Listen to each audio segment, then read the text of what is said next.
I'm going to go over the process I use with clients for fat loss and then how you can use it for yourself. So my name's Michael Fodes. I am a registered dietitian with Leverage Nutrition, which is a company I own. And I want to kind of give you an understanding of some things I might do as a dietitian with clients, and then also just help you understand how to do it for yourself.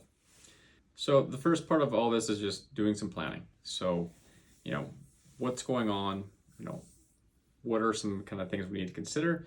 And then part of that initial planning process is just making an initial plan. So highlighting, what your goal is. So obviously we're going to talk about fat loss, but, why do you want to be a certain weight? How much weight is that? And then at least as a dietitian, I really dig into the why component. So you don't need to be a certain weight based on the BMI. Yes, there's certain kind of risk factors that are associated with that, but there's kind of a misconception around BMI. A lot of maybe doctors use that as a reference range that if you are in this BMI, that tends to suggest a reduced risk for health, which is true, but it's not. You have to take every kind of person case by case basis. So just because you're a larger person doesn't mean that you're automatically unhealthy because you have a higher BMI. So as a dietitian, I look at things like, the internal health markers. So what are your blood kind of panels saying? Do you have any other kind of conditions or diseases that are there? Like how is your insulin? How is your blood sugars? Those are the kind of things that I look at. And this is what I kind of go over with clients is, what have you done in the past? What's worked? What hasn't and why? So a lot of why questions. So here's some sample information. So maybe your goal is to lose 10 to 15 pounds.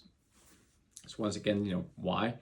Maybe an example is that they just felt better at say 205 or 210, which is totally fine. If you feel better because you have more energy, maybe you're more confident. Those are, reasonable reasons. And reasons if you want to lose fat, they're great. What have they done in the past? What's worked, what hasn't? Maybe they tried keto, but weight regain after returning to the regular diet, which is very common with any diet, is that they lose weight, but they don't keep it off. And that's just because that current diet that they're doing is not as sustainable long-term for them. So, and some other things I like to know with clients is really get to know them. So what does their day-to-day look like? What are they eating?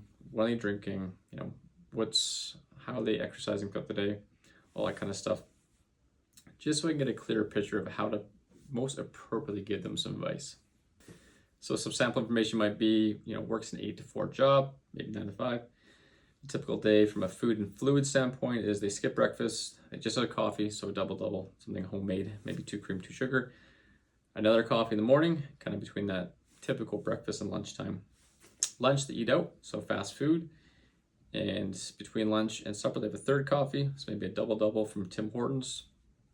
Supper, homemade, and an evening snack, maybe while they watch TV. So that I would say would classify a lot of clients that I've worked with as something to this effect. And to me, what kind of jumps out here is just that time is something that is an issue. So they're not making a lunch because probably they just don't have time to make it in the morning. You're not having breakfast, maybe because they don't have time to make a meal. So these are some questions I might ask, and we might kind of dive into some of that stuff so I can, once again, better understand their situation to provide them better advice. Some more sample information will be maybe they do strength training once to twice per week. They play hockey once a week, occasional alcohol consumption, so maybe like 8 to 10 drinks per week on average, meaning maybe they have, one every other day throughout the week, then maybe 2 to 3 on the weekends kind of thing. So on the course of the week, about 8 to 10. And then sleep is average, so it gets about 6 hours. So from there, that's kind of the information gathering section. Step 2 is actually creating that initial kind of nutrition target. So how many calories do you need? How much protein? And then as a dietitian, a lot of things I also focus on would be things like fiber. Is there specific nutrients we need to pay attention to? Maybe sodium with high sweaters. Maybe calcium if you have a kind of osteoporosis risk or osteoporosis background.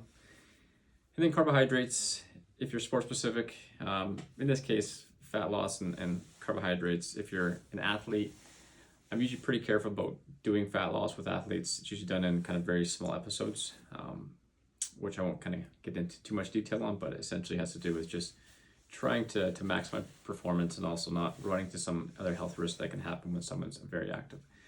and then just ensuring there's the balance of fats. But for someone like yourself, the general public, the two main things they just need to know is and focus on is calories and protein. They don't really need to know all the macros about how many carbohydrates should you have, how much fat should you have. As long as you have a fairly balanced approach to your diet, that's usually good enough. So there's a few different ways to calculate your calories. I have kind of three main ones that I would recommend to people who want to kind of do this independently by themselves. And the first one is just use kind of this plate approach. So fill your plate with a half a plate of fruits and vegetables and a quarter plate of whole grains, carbs, and then a quarter plate of lean protein. That will get you around 350 to 550 calories on a kind of average. And then ensuring that your beverages are either water or some kind of calorie containing fluid, or have a milk, because milk in this kind of situation is a higher source of nutrition. It has some protein, and it's going to help kind of balance everything in that meal a little bit so that you feel pretty full. And then just try to minimize your fats. You're not adding too many fats to that meal in addition to this kind of plate proportion. So 1 to 3 teaspoons, which is kind of like your thumbnail per teaspoon. Another option would be just use this kind of rough range. So take your body weight in pounds and times it by kind of a number between 9 to 13. So choose 9 for more aggressive, 13 for less aggressive. And that will kind of roughly give you an idea of kind of where you could fit from a caloric standpoint. Then on the third option would be just use an online calculator, lots out there, and possibly even ChatGPT, and just take that number that it gives you based on your height, weight, sex, all that kind of stuff, and then subtract about 500 to 750 calories per day. So something I didn't bring up is you want to use that calculator to determine your maintenance intake. So what is the amount of calories that you need to maintain your weight? So then from that, you subtract 500 to 750. And then with all of these three kind of ideas, you got to kind of go experiment and see what happens in 2 to 3 weeks. And that's kind of where you get that feedback of, is that theoretical number good and works for you, or do you need to change it? My suggestion usually is just to change it kind of 10 to 15% per week. So maybe up and down 200, 150 calories, and then just rinse, repeat. And then the important thing to kind of pay attention to here is that you want to be using a kind of an average weight for week to week. So if you're just say weighing in on Mondays, just Monday to Monday, sometimes what can happen is you have weight fluctuations that might get you to kind of course correct when you didn't need to. So whereas if you would have say weighed in Monday, Wednesday, Friday, you have an average weight. So those 3 weights added up divided by 3. Compare that to the next week's weighted weight, and that gives you a better indication of the trend that's happening, as opposed to just some of these individual weights, which can have some weight fluctuations that might cause you to say increase or decrease your calories when maybe you didn't need to. So the last part of this whole kind of process is creating an initial goal. So first thing you want to do is set a realistic target. So what I find is a good range is about 0.5 to 1% body weight per week. And that's tends to be more ideal because you're going to minimize muscle loss. So what can happen is if you lose weight too fast, you can lose muscle in the process. And that's kind of seen with a lot of these Ozempic or different weight loss kind of drugs. People are losing weight rapidly. And what ends up happening is they lose a lot of muscle in the process, especially if they're not doing strength training. If they are doing strength training, that helps to kind of circumvent that. But if you go too fast, what ends up happening is it's a lot harder to maintain that rate. So that can affect motivation levels. It's just less enjoyable. You just have to kind of restrict your food quite a bit to get past that. And then kind of like I alluded to before, there's the possible muscle loss. So create something that works for you, that's maintainable, and then create habits to support that goal. So what I like to do with clients is set like min and max exercise targets. So what is the minimum amount that you could do in your busiest weeks? From there, you then kind of maybe pick a max target. So I'll show you an example in a sec here, but maybe you work out once a week. That's your minimum. That's no matter what happens in life, you're doing once a week. And then try to create some meal structure regularity. So trying to eat in a same fashion each day just helps kind of keep that overall intake a little more structured, and it makes that kind of variance, or the times your day where you might eat a lot more or a lot less, it just kind of keeps things a little more kind of even keeled. And then quickly just kind of assess for what I would call facilitators or barriers. So what are some things that are going to help you with these habits that you created and your overall goal of fat loss? These are things you really want to lean into. So, having something like a partner or someone that is, accountability buddy. Obviously, as a registered dietitian, I'm one of those people. So I'm that person that's kind of nudging them in the right direction, reminding them of the things that we're working on. And then also consider things that might get in the way. So, and you want to do your best to manage these. So I'm not going to kind of go over these in large detail, but these are some things I would talk to clients about. So here's some kind of sample initial goal.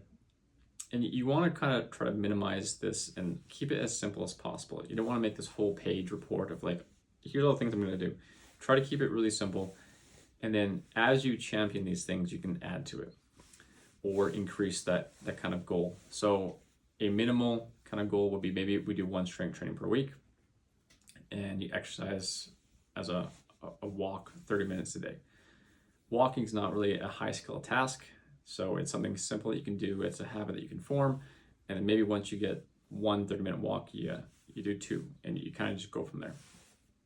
From a food standpoint, in the sample information I showed, something I would want to do is modify coffee intake.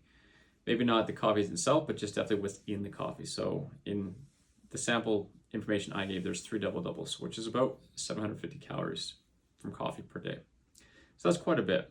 And if this individual of kind of that I showed there earlier, if their goal was, to try to have about 1,800 to 1,900 calories per day as a fat loss target, then you're getting a considerable amount of calories from just liquid, and that coffee is not going to make you feel very full. So if you're having, half your intake from food and half from liquid, that's not really a good balance. So you want to try to push things more towards maybe your fluid intake from a calorie standpoint is about 20%, 25%. That'd be a lot better. And then do some food tracking as a part of this for kind of maybe 3 days per week to help you understand more about your food intake, because tracking food is an educational kind of experience. You understand certain foods that might have more or less calories, more or less protein, all these kind of things. That it's a good learning tool, but it also just is an accountability thing. So when you're tracking things, you're more conscious what you're kind of putting in your mouth. Whereas the feedback I got from a lot of clients is that when they don't track, they forget that they had a sip of this, they had a bite of that. Whereas when they track, they're just a lot more accountable to what they're doing. So that's kind of the main 3 things of setting up your goal from a nutrition standpoint for fat loss. Obviously, there's a lot of things that I do that are extra that it's not expected that you should or know how to do. That's why I went to school to do this, but that's kind of the basis. And then I wanted to answer one question that I kind of get with some clients or just people kind of online is, how often should you track? And for me, my answer is there's a time and place for tracking, and it can be definitely a good educational tool, but it's not something you should do forever. So it's good to start. You can, use your weigh-ins as feedback with the tracking to see how things are going. And what I like to do with clients, after say 2 or 3 weeks of tracking, or maybe even less than that, but just some initial stage of tracking is stop tracking, but use the weigh-ins as the feedback to maybe start tracking again. And even when you do start tracking, maybe it's 3 days a week, 4 days a week. It's not 7 usually, but the weigh-ins can serve as that kind of check-in to see if things are going well. So if the trend is what you want, and say, in the case of fat loss, if you're losing weight, then you don't need to track. The minute that weight might start creeping up, then maybe you need to jump back on tracking, reassess what's going on, and kind of course correct. So, for example, if you're shooting for that 0.5 to 1% body weight per week, but that trend starts going down to 0.25, maybe even 0, then we might want to track for a bit, reassess what's going on. And really where I find works well with the weigh-ins is that kind of structured meal structure that you kind of eat in the same way most days. That helps serve to keep that nutrition a little more standardized, and it doesn't fluctuate as much that way, so that the weight plus that standard approach can work together a lot better, so you don't have to track every day. So hopefully that was helpful, and if you have any questions, feel free to reach out.